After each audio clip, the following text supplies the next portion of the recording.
Hello, everybody. It's Jake Senziano, host Jake and Gino Podcast, with my co-host, the multifamily mentor, the coach, chef, the father of six, the best-selling author, the G-Daddy, Gino Barbaro. Gino, how's it going? Jake, I'm doing good, brother. How you doing today? Always making it happen, big man.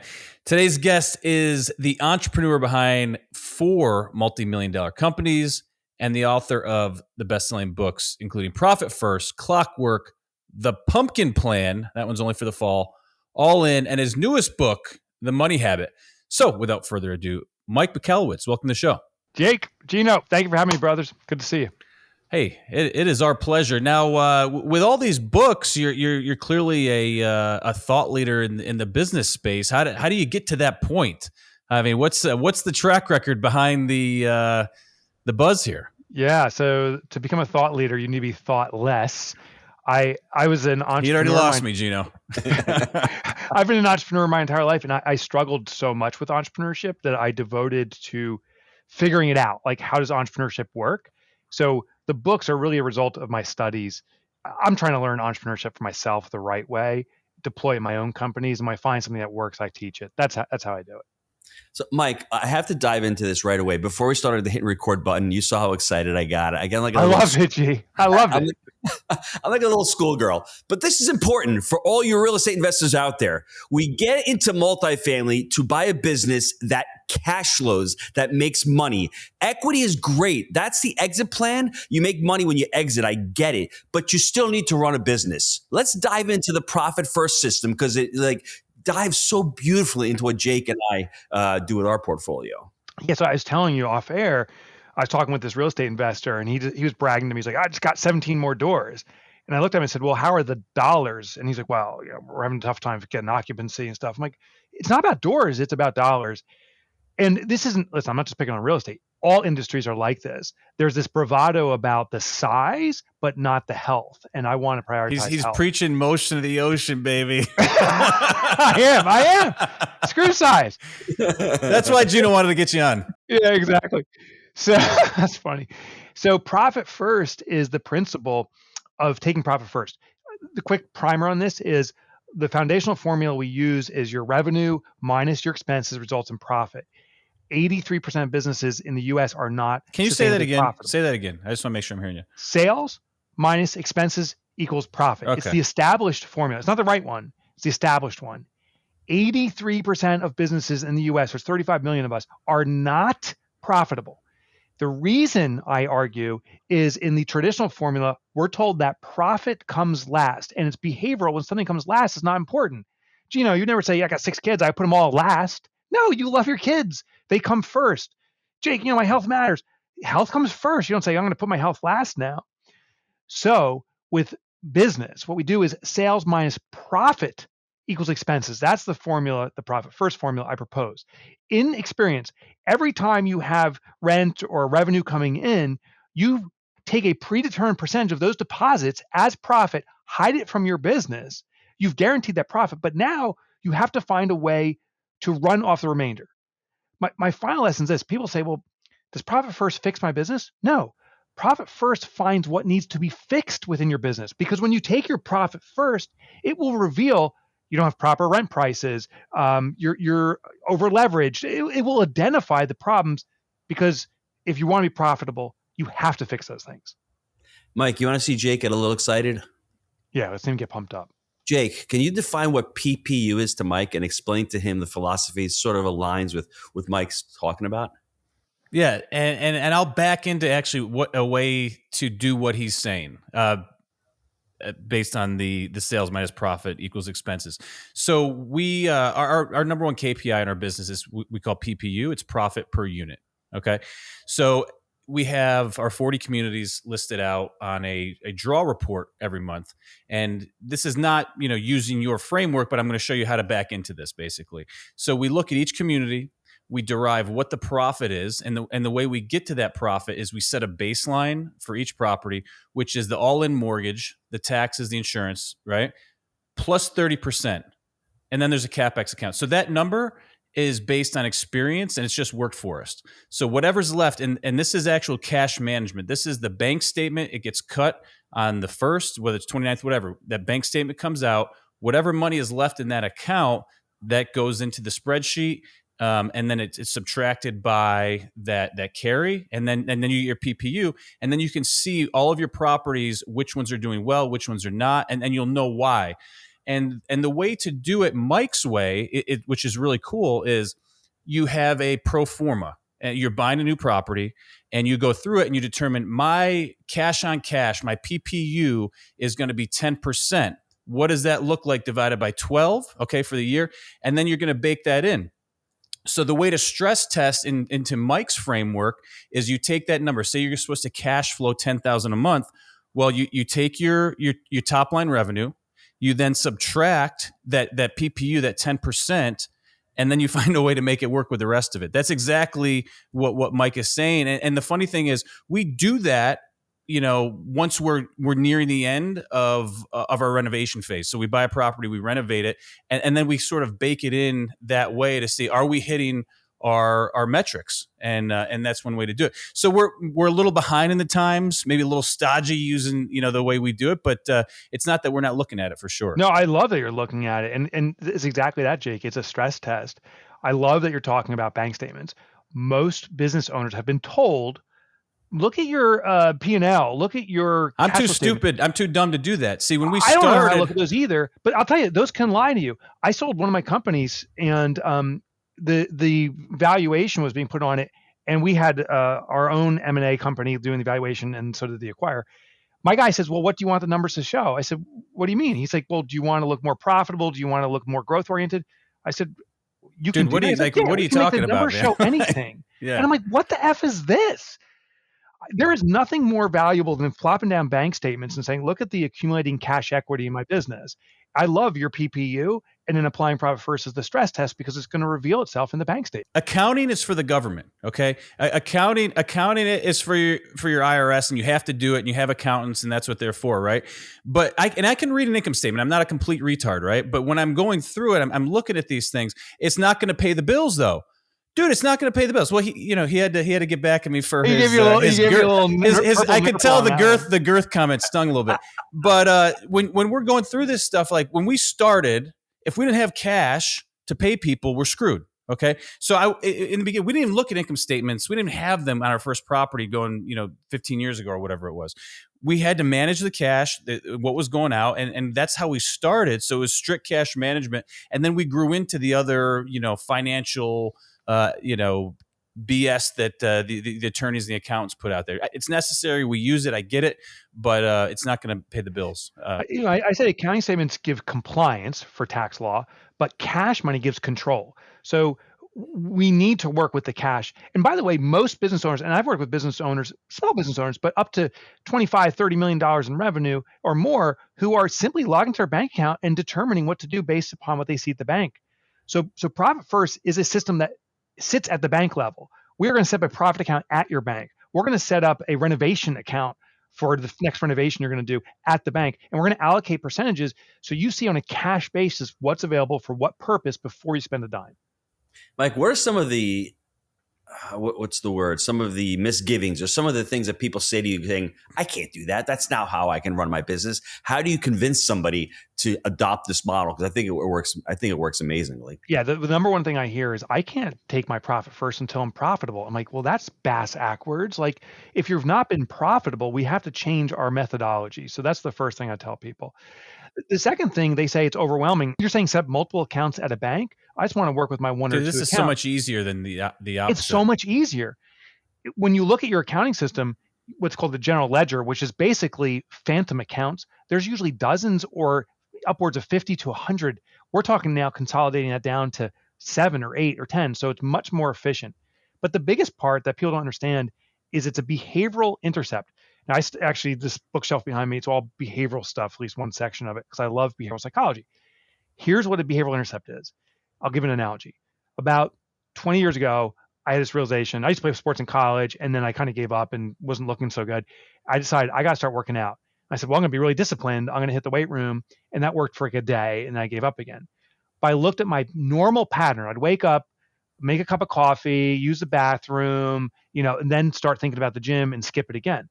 Well, I noticed every morning I wake up, I use the bathroom. So I started putting my sneakers on the toilet seat. That's a behavioral intercept. I'd wake up. I cannot do a normal behavior without taking an action. Mike, you're not wearing sneakers in the house, are you? I can when my wife's not around. And the same thing is with our bank accounts. Almost every business owner logs into the bank account. That's walking into the bathroom. We're going to put the sneakers there. That's why we have a profit account there. That's why we have a tax account there, a big liability. That's why we have a renovation account and so forth at the bank. You can't avoid it anymore, like you could with a spreadsheet. Mike, when should a business owner think about scaling? Because I think that's the big word nowadays. Everyone wants to buy businesses and scale. And Jake and I never really did that. We never really outgrew our infrastructure because like I said, we came close a few times. Yeah. But talk about scaling, because it's great to scale. It's great to add infrastructure. But are you compromising profit for the long term? And you may be kidding yourself and saying, yeah, I'm going to make it up in the long term. How do you scale? What's the word? How do you not get out over your skis, right? That's a good point. I'm literally flying after this to a speaking event internationally, and I will ask the audience exactly this question. I'll say, who here is scaling their business? And I almost guarantee, because I've asked this before, every hand will go up in the room. Exactly. Well, I'm scaling. I'll then say, I'm proud to scale, and you should be, but it's, yeah, definitely. I'm like, what's the definition of scaling? And almost no one knows. So this is what I want to bring first. 20% top line revenue growth. Scaling and growing are two different things. Here's the epitome of it. Growing is where it takes more resources to get more output. More equals more. That's growth. Scaling is less resources to get greater output. It's called leverage. What fewer things can I do administratively in our organization to get scaling? And when it comes to real estate, how do I replicate what's working over and over and be the world's best at, as opposed to diversifying? We'll do some mixed real estate, mixed properties. We'll do, single homes. We'll do multifamily homes. We start mixing it and we don't build those efficiencies. That is a growth mindset.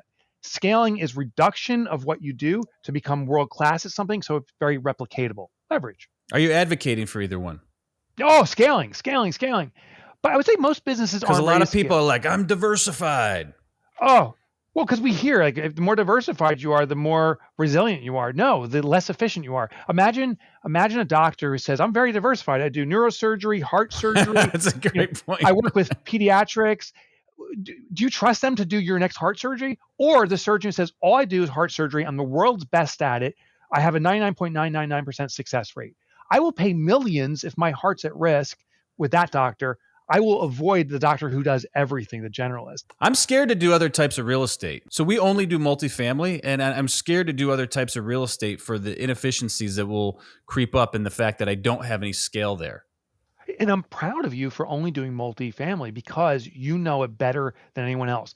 And even if you know it 1% better, that's the advantage. That's the gold medal. I realize how deficient I am in these other like retail and all this other stuff. There's similarities, but I realize that I don't know what the hell I'm doing in those spaces. Yeah, Jake, you're called disciplined. And that's okay. You're called disciplined. I think a lot of people say, I have deficiencies here, or maybe I could do it. I should really explore that. No, you're the guy who's disciplined, says, I got a talent, I'm going to exploit it. And the reason I'm comfortable with it is because you can't buy it on Amazon yet. And that's what I've been telling Gino for the last 10 years. So, stay out of multifamily Amazon. Leave it to us. Yeah. They will. Mike, when do you know it's time to sell a business? It seems like you've made a few exits. When do you know it's right for Mike to get out of the business? Look, I've had multiple sales. One was I wanted to get out of the business. Worst time to sell because then the buyer has leverage. Their buyer's he could smell it on you. Yeah, they do what's called a high ball, low ball. So I had a Fortune 500 come and say, hey, we'll pay X dollars for you. And I'm like, wow, that's actually a higher valuation than I expected. But we have to do due diligence. They did what's called the stretch. They're like, well, we're looking, we don't know. They waited about a year and a half. My mind had bought into the sale. I was already out of the business mentally. And that's when they came in and said, you're worthless, Mike. And they gave me a low ball and I was defeated. I felt like I had to take it because my business had cracks in it. So don't sell it because you need to sell it or you've bought into it. The best way to sell a business is when you don't want to sell it. In fact, I have a company right now. We just got approached by. It's such a powerful point. Oh, yeah. Well, listen, if you don't want to sell it, and it's got to be genuine, not like I don't want to sell it, but I kind of do. I don't want to sell it. But they're gonna smell that on you too and know it's real, that like you're fine to walk away. Yeah, and bargaining chips in my hand. So I have it. I have a cash ATM in this business, and I'm like, I don't want to sell it. It better be a ridiculous offer because I'm not going to give up a cash ATM. That's the best way to sell a business. Yeah, I'd have to be 250 years old before I'd ever make this amount of money in cash flow or something stupid, right? Oh, yeah, then, gosh. Yeah, I'm salivating. I want to buy that business now. I'm salivating. So, Mike, let me ask you this question. When a business owner starts a business, they never think of the exit. How do you create your business in mind that one day, ultimately, you're going to exit? And even if you don't exit, just to be able to build the business that has systems that can scale as well. Can you just walk us through that a little bit? Because everyone wants to start the business and that's going to be their legacy and they're going to give it to their kids. And, more oftentimes than not, that's not the answer. I devoted one of my books to this. It's called Clockwork, but there's one hack that changes everything. It's the 4-week vacation. And it's not because the owner needs a vacation. It's because the business needs a vacation from the owner. The superhero syndrome of always swooping in and fixing things. If you can take 4 consecutive weeks away from your business, physical and digital disconnect, the business is forced to operate on its own. The magic of 4 weeks is we have most cycles within a month, billings, collections, all those things, hiring, firing. And if the business can sustain without you, it likely can sustain on to perpetuity. And that's the most saleable business. Schedule a 4-week vacation. If that gives you an emotional or actual heart attack, that's showing you have a weakness in systems and problems, and we need to start extracting you. I love that. That's awesome. What made you write the new book? I mean, All In. I mean, this is what Jake loves. He talks about building unstoppable teams because what we've realized, we've got probably about 100 team members, and you're only as good as the team that you surround yourself. You don't want to buy multifamily. You want to buy teams that help you buy multifamily. So for you, can you talk about that a little bit? Yeah, I wrote it because we have the most disenfranchised employee base in history. Like people just don't want to work and they won't stand for it anymore. In the past, people didn't want to work the factory line, but they still did it. Now, when people don't want to do it, they quiet quit or just leave. So I'm asking what needs to change. The biggest mistake being made is setting a corporate vision, and we've all been told to do it. I want to have this business achieve 10 million or 50 million, whatever it is. And I tell my team, isn't this exciting? And my team's like, yeah, Mike, you get the new house, the bigger car. Why the F should we care? Do not set a corporate vision, set a collective vision. I shifted all my organizations to this about 3 years ago. It's been a game changer. A collective vision is understanding what every employee on my team wants to achieve in their individual lives. What's their personal goal? Then, how do I align the business to satisfy their goals in alignment with what I want to do for myself? The corporate goal is the leader's goal. I want my company to be 50 million because it means something to me. It's my fat ego. But someone else wants to learn Spanish. Someone else wants to buy their first house. I need to know that. Then I have to put it all together and say, how do we achieve these goals along the path? I'm not buying their home, but I'm keeping them on that path. I'm not teaching them Spanish, but I'm sure that I'm blocking time so they can learn that. And when they have personal accomplishments, their personal goals being accomplished, there's affinity through reciprocity back to the business, and I'm far more likely to achieve my goal. When you're looking at starting a business, I made the mistake early on that I started a business, my first business, my restaurant, to provide for my family instead of providing for the customer. I mean, when you're looking at an opportunity, and it's the same thing with multifamily, we're really looking at these deals for the profitability for us, and our employees are starting to invest in our deals as well. But also you have to look at it from the resident base. How are you going to provide value for them? How do you look at a business opportunity and how do you measure it up and say, this is something that I want to get into? Yeah. So I've been investing in businesses. We're in about 12 companies right now. And this is the most exciting times. What we look for is a few things. The first thing is, do we have top clients that come back repeatedly? Now, not every single business has repeat customers. Like if you're in the funeral business, you get one buyer one time and they're out. Does this have to be B2B? I'm just a little foggy on this so far. Oh, I do both B2C. So I just partnered in an appliance organization. When you say top, I'm just trying to understand top clients. What do you mean? I guess you can get top client. Great. Yeah. So top client in a B2B is usually a specific client. This is a client that buys from you repeatedly, is your highest revenue source. They're showing through their spend, they value you, and you, the provider, enjoy them.